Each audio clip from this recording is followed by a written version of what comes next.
বন্ধুরা, মা বাপলে একটা ভিডিও বানাইতেছি। সবাই মা বাপেরে ভালোবাসবেন অবশ্যই। মা বাপের মনের ভিতরে কেউ কষ্ট দিবেন না।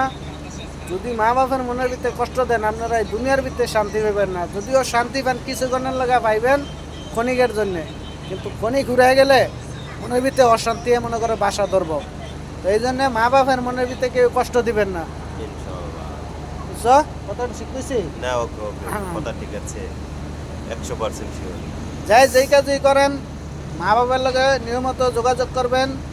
মা বাবার লগে বেশি বেশি ভালোবাসবেন, মা বাবার খোঁজখবর রাখবেন, ঠিক আছে? ওই যে কথাই আছে না, দাঁত থাকতে দাঁতের মর্মত তা বুঝবেন না। দাঁত শেষ হয়ে গেলে সব মনে করেন কানলেও কাম হবে না, কিন্তু দাঁত থাকতে দাঁতের মর্মতাও বেশি বুঝতে হবে, নাকি? ওকে ওকে, ভেরি গুড। তো বন্ধুরা, আমার কথাটা যদি ভালো লাগে তো আপনারা মনোযোগ দিয়ে শুনবেন।